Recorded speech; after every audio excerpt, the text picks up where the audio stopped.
दोस्तों, कभी कभी हम इंसान को पहचानने में गलती कर देते हैं या यूं कह दे कि हम पूरी जिंदगी इंसान को पहचान ही नहीं पाते हैं कि असली में वो इंसान है कैसा। बहुत लोग अच्छे होने का दिखावा करते हैं सिर्फ कि हाँ हम बहुत अच्छे हैं, तुम्हारी बहुत केयर करते हैं, लेकिन असलियत कुछ और ही होती है। बहुत से लोग ऐसे होते हैं जिन्हें हम चाहे अपने खून दे दे, किडनी दे दे, लीवर दे दे, कुछ भी दे दे, वो आपकी कभी तारीफ नहीं करेंगे, हमेशा आपकी बुराई ही करेंगे। आप लेकिन किसी को बदल नहीं सकते ना। देखिए, इंसान की फितरत होती है गिरगिट की तरह। जब उसको काम पड़ेगा आपसे तो अपने आप को बदल लेगा, अपना रंग बदल के अपना काम निकाल लेगा और फिर अपने मूल स्वभाव में वापस आ जाएगा जैसा उसको नेचर ने बनाया। हर व्यक्ति अपना स्वभाव लेके यहाँ पैदा होता है, उस स्वभाव को बदला नहीं जा सकता। आप इसीलिए परेशान होने की जरूरत नहीं है। आपके आसपास जो भी लोग हैं जिनका नेचर आपको नहीं समझ में आता है या जिनसे आपकी नहीं बनती है, तो उनसे दूर हो जाइए, क्योंकि आप उन्हें बदल तो सकते नहीं हैं। किसी को भी बदला नहीं जा सकता। या तो उनके साथ सेटिस्फाई हो जाइए और नहीं हो पा रहे हैं तो वहां से दूर हो जाइए। यही बस एकमात्र विकल्प है खुश रहने का। क्योंकि आपकी खुशी से बढ़कर कुछ भी नहीं है इस दुनिया में। आप खुश रहेंगे तो सब कुछ अच्छा ही अच्छा होगा। किसी ने पूछा है कि आपकी स्पिरिचुअल लाइफ कैसे स्टार्ट हुई, इस पे वीडियो जरूर बनाइएगा। तो मेरी स्पिरिचुअल लाइफ तो इनसे ही स्टार्ट हुई। हमने अभी अपनी लाइफ में जितना भी जाना है, जितना भी जानने की कोशिश करते हैं, वो सब इनसे ही जाना है। देखिए, कोई भी स्पिरिचुअल लाइफ की तरफ जा सकता है। जितने भी बुद्धिमान लोग अब तक हुए हैं, सबने ये कहा कि कोई भी उनके जैसा बन सकता है। और हमारा क्या है, हमें जब से समझ आई है तब से ही हम स्पिरिचुअलिटी की तरफ बढ़ गए। हम कभी भी किसी चीज को मानते नहीं है, हम हमेशा जानने की कोशिश करते हैं और इस जानने की इच्छा ने हमें जो है अध्यात्म की तरफ बढ़ा दिया। कभी भी किसी की बात मानना नहीं चाहिए।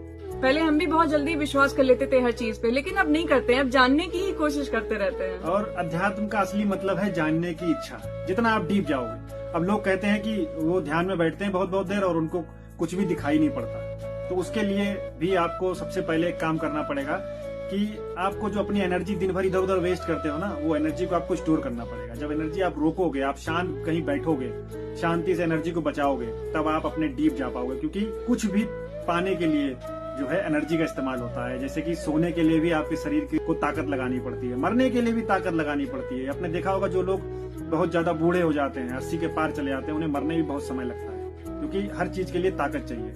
मेडिटेशन में डीप जाने के लिए भी एनर्जी चाहिए।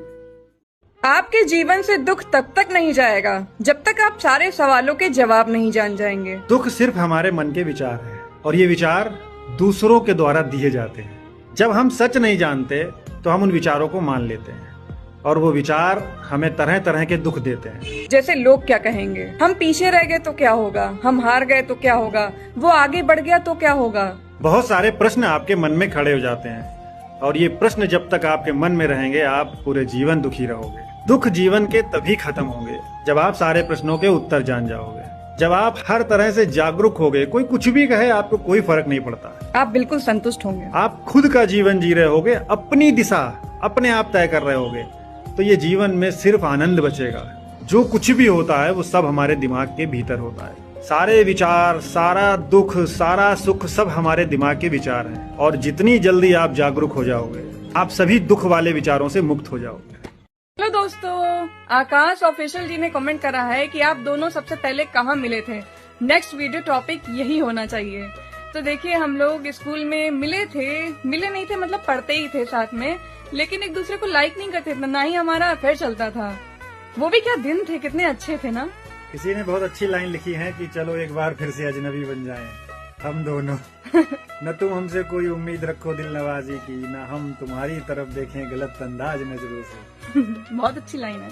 और देखिए, ये समाज हमेशा से प्रेम का दुश्मन रहा है। हमने पहले भी आपको बताया है। लव स्टोरी किसी की भी हो, चाहे हीर रांझा की हो या लैला मजनू की हो या किसी साधारण इंसान की हो, लव स्टोरी में ट्विस्ट जरूर मिलेगा। शुरुआत में खतरनाक होती है, स्ट्रगल होता है, धीरे धीरे ठीक हो जाती है। देखिए, लोग प्रेम को बंधन में रखना चाहते हैं। जो ईश्वर ने जो चीज स्वतंत्र बनाई है, जो आजाद है, उसको बंधन में रखना चाहते हैं। इसीलिए स्टोरीज में, लव स्टोरीज में ट्विस्ट आ जाता है। अभी आपको परमात्मा से ही प्रेम हो जाए। देखिए, प्रेम परमात्मा को पाने की पहली सीढ़ी है। अगर हमारी पत्नी को या आपकी पत्नी को, किसी को परमात्मा से ही प्रेम हो जाए और वो प्रेम में पागल हो जाए, मीरा की तरह गली गली घूमने लगे, परमात्मा के भजन गाने लगे, अभी आपके परिवार वाले उस पत्नी को भी दिक्कत देने लगेंगे। कहेंगे पागल हो गई है, बेइज्जती करा रही है, इसे मार डालो। समाज है, ऐसा है। लोग जानना नहीं चाहते, लोग समझना नहीं चाहते। जिसको नेचर ने बनाया उसको बंधन में रखना चाहते हैं। ऐसी है दुनिया। अगर बच्चे अपने पेरेंट्स को बड़े होकर घर से निकाल देते हैं या ओल्ड एज होम भेज देते हैं तो इसमें गलती बच्चों की नहीं, पेरेंट्स की ही होती है। जैसा बीज आप बचपन से बच्चों के दिमाग में बोएंगे वैसे ही फल मिलेंगे। सबसे ताकतवर बीज है प्रेम का, और जब आप प्रेम का बीज उनके मन में बो देते हैं तो नफरत वहाँ टिक ही नहीं सकती। अगर आपके बच्चे आपसे कहीं दूर जा रहे हैं तो उन्हें प्यार से गले लगाकर उनके माथे पे किस कर उनको दूर भेजिए, और जब कहीं से फिर वापस आ जाएं फिर उन्हें गले लगाइए और उन्हें यह एहसास जरूर दिलाइए कि आप उन्हें बहुत मिस कर रहे थे। और बच्चों के पास जब भी जाइए अपनी टेंशन, अपनी थकान, अपना सब कुछ दूर रखकर जाइए, एकदम खाली दिमाग लेकर। अपने बच्चों को प्रेम देना बचपन से शुरू करिए।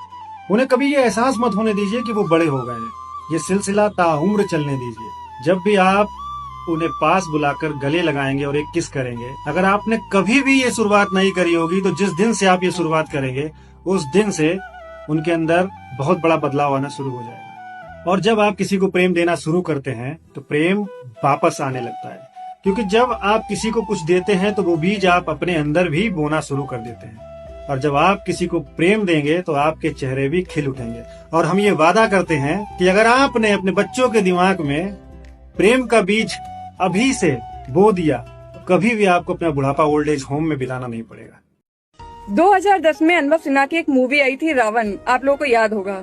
इमोशंस और टेक्नोलॉजी से भरी थी, लेकिन लोगों को बहुत बोरिंग लगी और वो मूवी फ्लॉप हो गई। 2018 में उनकी एक और मूवी आई जिसका नाम था मुल्क, जिसमें उन्होंने समाज में चल रहे धार्मिक भेदभाव को लेकर सच्चाई दिखाने की कोशिश करी। लेकिन जो लोग पहले से ही धर्म के नाम पर बटे हुए हैं वो सच्चाई क्या देखेंगे। होना क्या था, ये मूवी भी फ्लॉप हो गई। लेकिन उन्होंने हार नहीं मानी। 2019 में फिर उनकी एक मूवी आई आर्टिकल 15। अनुभव सिन्हा आप समझ चुके थे कि इस दुनिया में अगर सच बोला तो फेल हो जाओगे, लोगों के मन की बात करोगे तो पास हो जाओगे।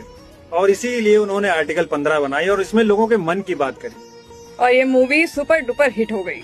ये दुनिया पहले से ही प्रोग्राम्ड है, यहाँ सभी के माइंड प्रोग्राम्ड हैं। हम जब भी उनके मन की प्रोग्रामिंग को चैलेंज करते हैं तो उन्हें दिक्कत होती है और उन्हें वो बातें पसंद नहीं आती। अगर हम किसी के मन के हिसाब से बोलेंगे तो वो आदमी आपको बहुत लाइक करेगा।